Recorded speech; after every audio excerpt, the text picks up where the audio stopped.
तर टोटल इतका विरोध असताना इथं मी तर म्हणतो भाजपच्या लोकांनी पैसे वाटले माझ्या विरोधामध्ये. भाजपच्या इथल्या अध्यक्षाने पैसे वाटले, जिल्ह्याचा अध्यक्ष असतो त्यानं पैसे वाटले माझ्या विरोधामध्ये, इथल्या माजी नगर अध्यक्षाने पैसे वाटले माझ्या विरोधामध्ये. म्हणजे खुलं मी बोलतो म्हणजे काय असं कुणावर आरोप नाही करत, हे सर्वांना माहित आहे. अशी काही गोष्टी आहेत म्हणजे कुठं कुठं कोण कुणाचा विरोध आहे, मग कुणाला जवळ करायचं कुणाला जवळ नाही करायचं. म्हणजे माझे विरोधक कोण आहेत त्याला कसं जवळ घ्यायचं, किंवा राजेशचे विरोधक कसे जवळ घ्यायचे, किंवा दीदीचे कोणी विरोधक असतात आम्ही जवळ करायचे, हे आपण नाही केलं पाहिजे. दीदीचे विरोधक आम्ही जवळ नाही घेतले पाहिजे, आमचे विरोधक दीदीने जवळ नाही घेतले पाहिजे, किंवा राजेश झाली. 2024च्या निवडणुकीमध्ये तर मी आपले कशा प्रकारे मी उपकार फेडू हे मला कळत नाही.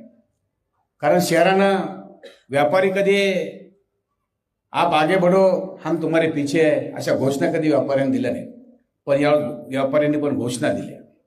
त्याचं एकमेव कारण मी तुम्ही दिलेला मला मतदान रूपी आशीर्वाद आणि त्या आशीर्वादाचा पुरेपूर मी फायदा घेऊन मी तुमच्यासाठी केलेलं काम, एक सेवक म्हणून तुमचं मी केलेलं काम, त्यामुळे आपण मला सर्वांनी एक आशीर्वाद दिले. आता 2024च्या निवडणुकीत जर बघितलं असेल तर या निवडणुकीमध्ये जवळजवळ सर्वच माझ्या विरोधात होते. परभणीचे नेते असतील, इथले प्रॉपरचे नेते असतील, मग ते भाजपचे नेते असतील, राष्ट्रवादीचे नेते असतील, शिवसेनेचे नेते असतील, ते 3 पक्ष आणि हे 3 पक्ष, असे 6 पक्ष माझ्या विरोधात होते का नाही.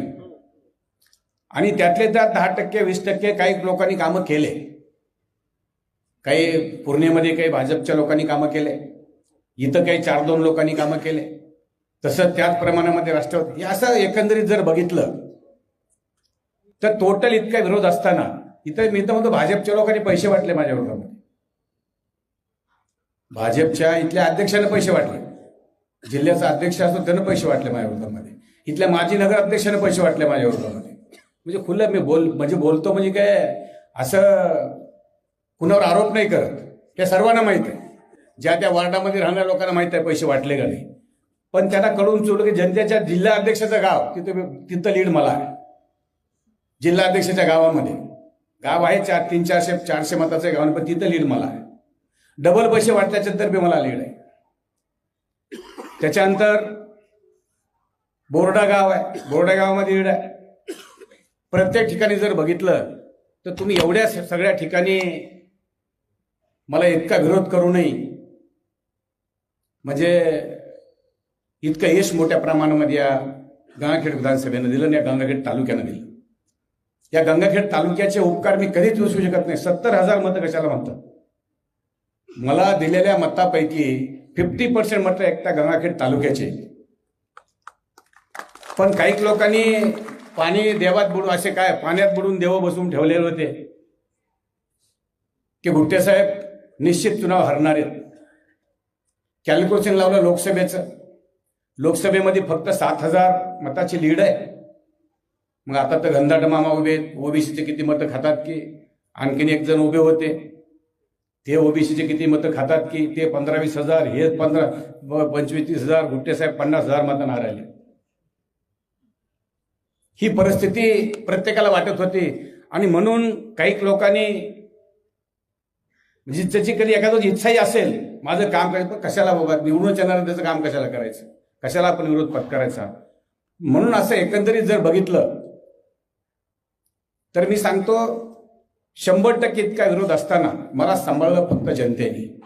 आपण जर इतरला बोटं घालायला जर जागा दिली, आपण जर बळ केलं तर इतर बोटं घालतात लोक, तशी बोटं घालायला आपण कुणाला संधी दिली नाही पाहिजे, या मताचा मी निश्चित आहे.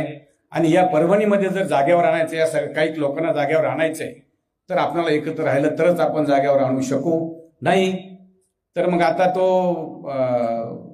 एक जण लागला नादाला, त्या सईद खानच्या नादाला लागला. आता सईद खान मला सगळ्यात उत्तम माणूस तोच आहे म्हणतो. आता तो मी नाव घेत नाही, ओळखून घ्या कोण माणूस आहे ते, सगळ्यात जास्त चांगला माणूस ते आहे म्हणते आता सईद खान. म्हणजे अशी काही गोष्टी आहेत म्हणजे कुठं कुठं कोण कुणाचा विरोध आहे, मग कुणाला जवळ करायचं कुणाला जवळ नाही करायचं. म्हणजे माझे विरोधक कोण आहेत त्याला कसं जवळ घ्यायचं, किंवा राजेशचे विरोधक कसे जवळ घ्यायचे, किंवा दीदीचे कोणी विरोधक असतात आम्ही जवळ करायचे, हे आपण नाही केलं पाहिजे. दीदीचे विरोधक आम्ही जवळ नाही घेतले पाहिजे, आमचे विरोधक दीदीनं जवळ नाही घेतले पाहिजे, किंवा राजेशनं जवळ नाही घेतले पाहिजे, किंवा राजेशने आमचं असं नाही केलं पाहिजे. ह्या गोष्टी बोलण्याचं एकमेव कारण म्हणजे माझ्या मनात कुठली गोष्ट नसते, मी असं बोलत असतो. आता इथं जर दीदीनं जर उद्या मतदारसंघामध्ये मला ज्यांनी काटाचा विरोध केला, त्याला जर दीदी उद्या सोबत घेऊन हिंडू लागली, दीदीचं माझं कसं पडणार आहे? अर्थात नाही पडणार, आणि ते कधीच नाही पडणार. मग मंत्री आहेत त्या तरी काही हरकत नाही. कारण आता जर ज्यांनी पैसे वाटले ते जर दीदी सोबत असतील, ते कसं जमेल मला? भाजपला सांगावं ना, मी तर सांगितलं, सगळ्यांनी सांगावं, रिपोर्ट गेले, सगळं गेलेलं आहे. ही परिस्थिती दीदी मी असं पर्सनल बोलून सांगू शकत नव्हतो, म्हणून भाषणात सांगावलं, लोकांच्या समोर सांगावलं. उद्या काय होईल एखाद्या वेळेस माझं तुझं दीदीचं जमाना गेलं, मग काय गुट्टे साहेब कुठे चुकालेत का? पण गुट्टे साहेब कधी चुकणारा व्यक्तिमत्व नाही आणि कधी चुकत नाही. तुझ्या मतदारसंघामध्ये ह्या निवडणुकीमध्ये असा साधा फोन नाही, माझा फोन केला कोणी सांगावं, रत्नागिरी गुट्ट्याने जिंतूरमध्ये फोन केलाय, साधा फोन, बाकी सोड. हा, लोकसभेला निश्चित मी तुझ्या मतदारसंघामध्ये डिस्टर्ब केलं आणि तुला सांगून गेलं. माझा जवळ इथं बसलेला आहे आणि ओबीसी मध्ये मी डिस्टर्ब करायला, आणि हे मला आदेश होता म्हणून केलं. हा आदेश मला देवेंद्र फडणवीसचा होता, विचारू शकते. आणि रात्रीच्या 3 वाजता राजेश सोबत होता का नाही भाऊ? हे आदेश दिला तेव्हा काळाची गरज होती त्यावेळेस. आणि तेच मनात ठेवून जर वागत असतं तर ते बरोबर होणार नाही, आपल्या सर्वांच्या कुणाच्याच हिताचं होणार नाही. आणि मला काही फरक पडत नाही कुठल्या गोष्टीचा. त्याच्यामुळं निश्चितच मी केलं ते केलं म्हणतो, जे नाही केलं ते नाही केलं. विधानसभेला चक्राशेवत एक म्हणजे असं एका साधा फोन केला म्हणून मला दाखवा, एक सिंगल फोन कोणाला.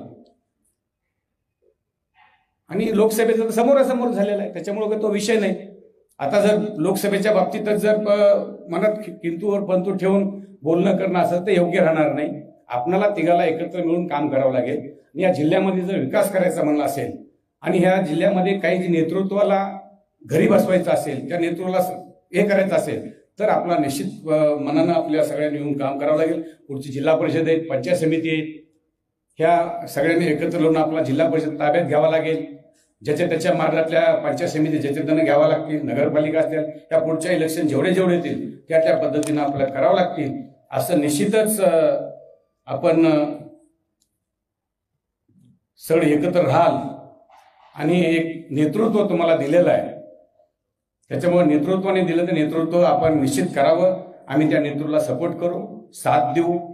निश्चित तुमच्या पाठीमागं 100% उभा राहू असा शब्द देतो आणि थांबतो. जय हिंद, जय महाराष्ट्र.